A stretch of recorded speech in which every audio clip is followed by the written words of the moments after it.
The media left is losing its collective mind. It tried to destroy Donald Trump's now hitting the hysteria button because it seems Trump could actually become president again after next year's US election. And now it's, oh, Trump is going to be a dictator. Trump will be an even more autocratic leader next time. And Trump threatens America with authoritarian government. Trump actually joked about all this week. Do you in any way have any plans whatsoever, if re-elected president, to abuse power, to break the law, to use the government to go after people? You mean like they're using right now? You are promising America tonight you would never abuse power as retribution against anybody. Except for day one. He says, you're not going to be a dictator, are you? I said, no, other than day one.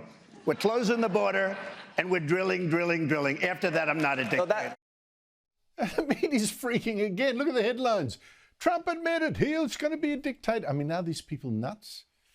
Meanwhile, the four other Republican candidates battling to be second to Trump had their fourth debate today. And this time, Florida Governor Ron DeSantis might just have beaten off former South Carolina Governor Nikki Haley, who tried to claim he wouldn't ban transgender boys from girls' bathrooms. He said he didn't think bathroom bills were a good use of his time. You can go look that up. I signed a bathroom bill in Florida, so that's obviously not true. So the idea that you would say that I was against that. You didn't. You killed it. I signed it. DeSantis has got some runs on the board as governor. And the favourite of the TikTok voters, Vivek Ramaswamy, the entrepreneur, made a fool of himself again. Nikki is corrupt. This is a woman who will send your kids to die so she can buy a bigger house. This is the problem, using identity politics.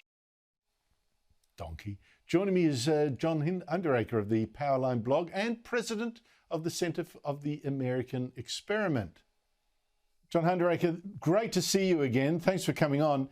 This debate, I mean, to me it seems that Nikki Haley has been soaring up and up and up. I mean, she's way behind Donald Trump.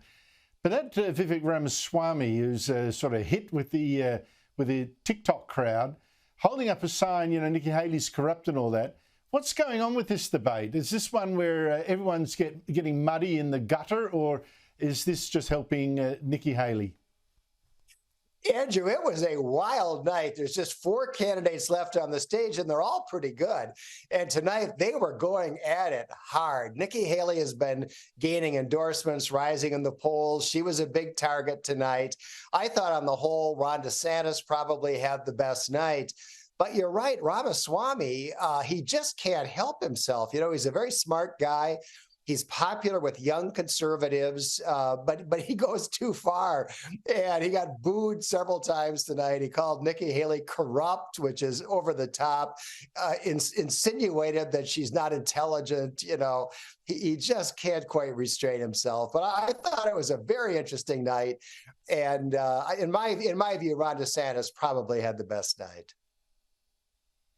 But was there anything for Donald Trump to worry about? I mean, all the polls suggest he's so far behind that these are people just, you know, scrabbling for the privilege of being a distant second.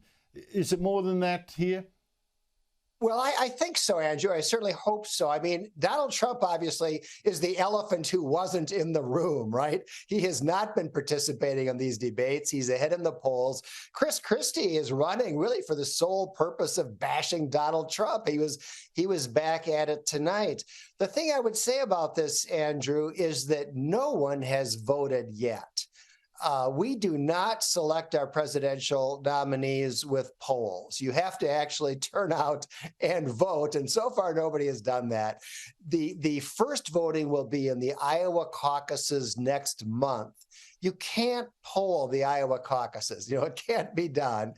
And we'll see. You know, maybe Donald Trump walks away with it. I've got a sneaking suspicion that isn't going to happen.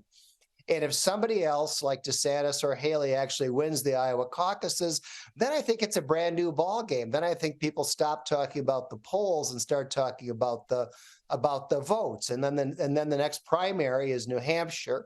and we'll see what happens there. So, maybe Donald Trump walks away with it like he did in 2016, but then again, maybe he doesn't. And I don't think the polls are telling us all that much about how Republican primary voters are actually going to turn out.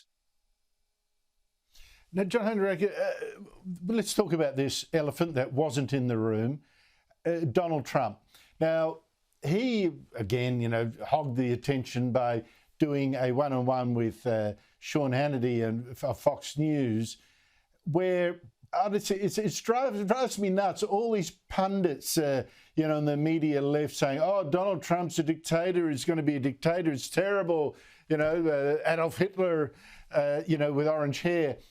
And he was asked about that. I played the clip earlier and played along with it, saying, "Oh, only on day one it'll be drill, drill, drill, but after that, no." And now again, more headlines. "Oh, he will be a dictator. He just said it." I mean, what is going on? Do you think he's going to be a dictator? It's ironic, Andrew, because he's been the president for 4 years. If he wanted to be a dictator, we probably would have noticed it sometime during that term. And as a matter of fact, Donald Trump was the least authoritarian president we have had in recent times. He issued the fewest sweeping executive orders. He governed in a very modest way. He was the least authoritarian compared to someone like Barack Obama. You could argue Obama was actually pretty authoritarian. Donald Trump was not. And so he makes a joke like this, and of course the pundits run with it and go crazy. The president of the United States does not have dictatorial powers, okay? You can't come into office and announce that you're a dictator. It can't be done. It's not going to be done. And once again, people are just massively overreacting when Donald Trump makes a joke.